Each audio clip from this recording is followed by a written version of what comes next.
Hi Cancer! Kumusta po kayong lahat? So ayan Cancer, maraming salamat po sa walang sawang pagsubaybay sa ating pong mga reading. And kung ikaw ay bago pa lang sa ating channel, mag-subscribe na po kayo. Then i-click mo na rin yung ating notification bell para lagi kang updated sa ating mga bagong upload. Okay, so ayan Cancer, ang reading pala natin ngayon is ganap sa inyo ngayong Bear months, no? Sama na rin natin dito yung 4th quarter. Okay. Cancer, Sun, Moon, Rising, and Venus sign. Ganap sa inyo ngayong Bear months. By the way, guys, sa mga interested pala sa ating private reading, nasa description box below po yung link ng aking Facebook page. Papalaw na rin po ako dyan. Okay. Tignan natin. Ganap sa inyo ngayong Bear months. Cancer, Sun, Moon, Rising, and Venus sign. Cancer, Sun, Moon, Rising, and Venus sign. Meron tayong The Hermit. Okay. So, ang dami nyo daw, guys, mapagninilay-nilayan, no? Lalawak ang isip ng mga Cancer. Marami kayong matutunan din. Parang mas mag-e-explore yung energy ng mga Cancer dito. May mga bagay na parang gustong gawin ng mga Cancer. Yan yung pinapakita dyan, no? Parang meron kayong gustong gawin, meron kayong gustong bilhin. Pero dito kasi, guys, pwedeng parang ine-explore mo pa. Okay? Inaaral mo pa yung sitwasyon, no? Yun yung pinapakita sa akin dyan, Cancer. Okay? Tignan pa natin.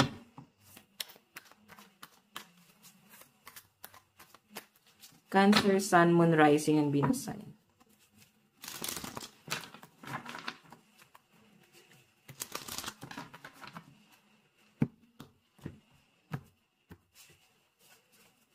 Cancer, Sun, Moon, Rising, and Venus sign. Okay. Meron tayong, ano nangyayari sa mga Cancer? Parang ang dami yung disappointment ngayong Bear months, no? May mga bagay ka ditong ine-expect na parang hindi nangyayari. So, siguro, isa na dito is sa career mo, sa hanap buhay mo, sa kaperahan. So, hindi na siya, guys, katulad ng dati, no? May nagbabago, kaya parang mag-iisip ka dito, Cancer, ng bagong marketing.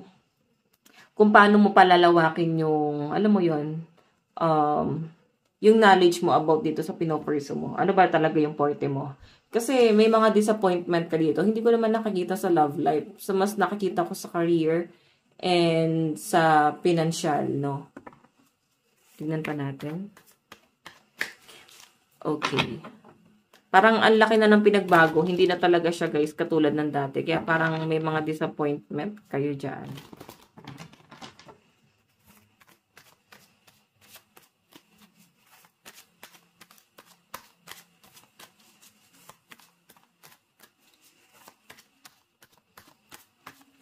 Okay. Meron tayong The Lovers. So, Cancer, patungkol din to sa love life mo, no? Tignan natin. Ano ba yung patungkol sa love life mo? Meron tayong King of Cups. So, siguro, actually, okay naman yung buhay pag-ibig ng mga Cancer ngayong Bear months, no? Ngayong 4th quarter. Kasi ang pinapakita sa akin dito, mas lumalalim yung pagmamahal sa inyo ng person mo.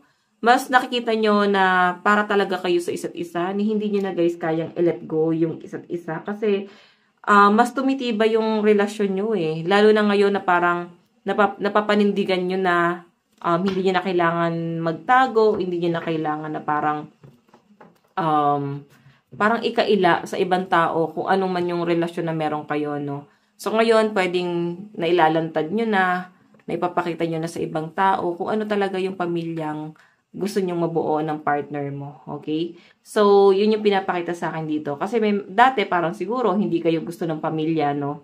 Hindi gusto ng pamilya mo yung partner mo or hindi gusto ng pamilya ng partner mo ikaw, no? May mga ganon. Pwede ngayon kasi, guys, mas gusto na eh. Wala na magagawa, nandyan na. So, ano pa ba yung gagawin, di ba? So, yun yung pinapakita sa akin dito, Cancer. Tingnan pa natin.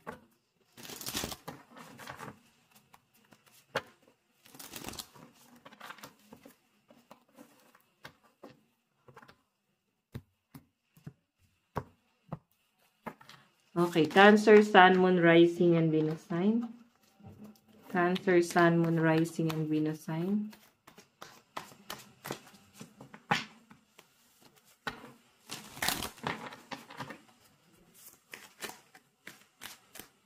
Meron tayong, Two of Swords. Okay, so sa pinapakita sa akin dito, Cancer, para may mga plano kayo ng partner mo, siguro family planning, no? And I think hindi kayo magkasundo sa mga plano nyo. Okay?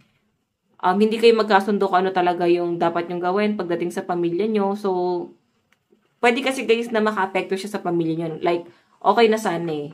Okay? Like, nagugustuhan na ng pamilya eh. Yung connection nyo. Nagugustuhan na ng pamilya nyo yung tinanggap na, parang ganon. Tinanggap na kayo ng pamilya niya, tinanggap na siya ng pamilya mo. Ang problema lang dito guys, mukhang hindi nga kayo nagkakasundo. Yung mga pag-aaway, no? Tingnan natin.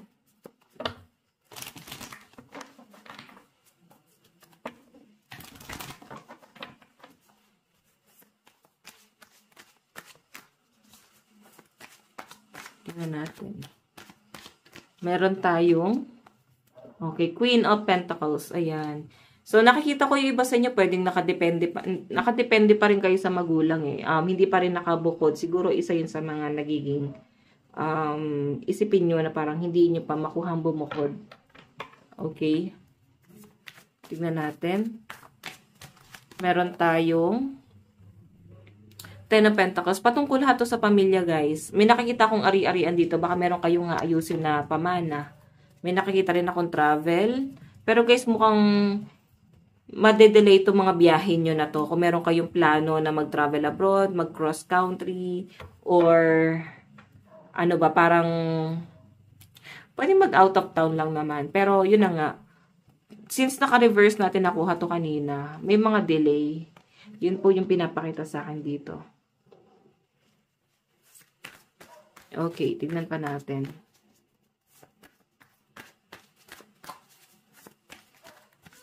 Cancer. Meron tayong 6 of Cups. Okay, I think may bagong plano sa inyo sa universe.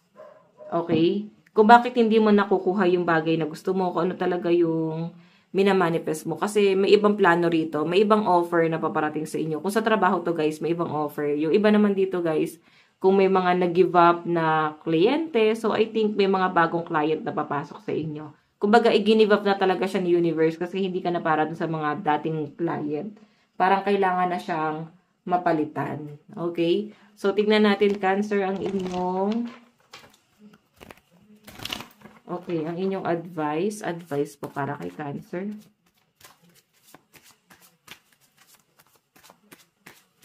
Meron tayong last quarter moon in Scorpio. Reveal what need to be seen. Okay, so ibig sabihin may mga matutuklasan ka daw ngayong Vermans, ngayong fourth quarter, marami kang malalaman. May mga madidiscover ka na siguro hindi mo in-expect, no? So, hayan. Parang ikabibigla mo tong balita na to. Cancer, ito lang pong inyong reading. Maraming salamat po. Bye-bye!